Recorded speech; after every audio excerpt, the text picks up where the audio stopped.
வீட்டுக்கு வாங்குற எந்த ஒரு பொருளா இருந்தாலும் ரொம்பவே பார்த்து பார்த்து தான் வாங்குவேன். இதுக்கு முன்னாடி அந்த மாதிரி பார்த்து வாங்குனது தான் ஹாக்கின்ஸோட ட்ரைப்ளை டோப் செட்டு. செட் ஆஃப் 3 வந்தது. ரொம்பவே சூப்பரா இருக்கு. இப்ப என்னோட கிச்சனுக்கு நான் ஆல்ரெடி வந்து ஸ்டெயின்லெஸ் ஸ்டீல்ல இருக்கிற ஸ்டோரேஜ் கண்டெய்னர்ஸ் தான் நான் யூஸ் பண்ணிட்டு இருக்கேன். ஸ்டெயின்லெஸ் ஸ்டீல் பாக்ஸ்ல நம்மள தவிர வேற யாராவது கிச்சன்ல சமைக்கிறாங்கன்னா, ஒவ்வொரு பாக்ஸையும் தொறந்து பார்த்தா தான் அதுக்குள்ள என்ன இருக்குன்னே தெரியுது. அதனால தான் ஹோம் சென்டர் பிராண்டோட இந்த கிளாஸ் கண்டெய்னர்ஸ் நான் இப்ப வாங்கியிருக்கேன். மொத்தம் வந்து 6 பாட்டில்ஸு நான் வந்து ₹800க்கு நான் Amazonல பர்ச்சேஸ் பண்ணியிருந்தேன். நெறைய பிராண்டோட பாட்டில்ஸ் இருக்கு. ஆனா, இந்த பிராண்டோட பாட்டில்ஸ் நான் சூஸ் பண்ணதுக்கான ரீசன் சொல்றேன்.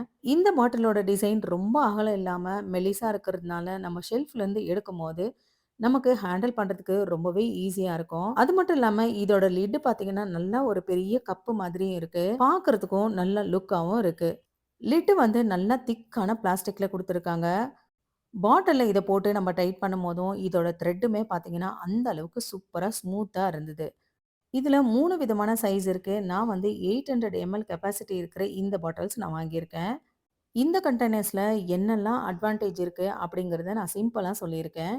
மத்த கிளாஸ் கண்டெய்னர்ஸ்ல என்ன மாதிரியான டிஸ்அட்வான்டேஜ் இருக்கு? எதுக்காக நான் அந்த மாதிரி டிசைன் இருக்கிற பாட்டில் எல்லாம் சூஸ் பண்ணேன் அப்படிங்கிறத பத்தின ஃபுல் டீட்டெயிலான வீடியோ கீழ உங்களுக்கு அட்டாச் பண்றேன். பார்க்கணும்னு நினைக்கிறவங்க பாருங்க.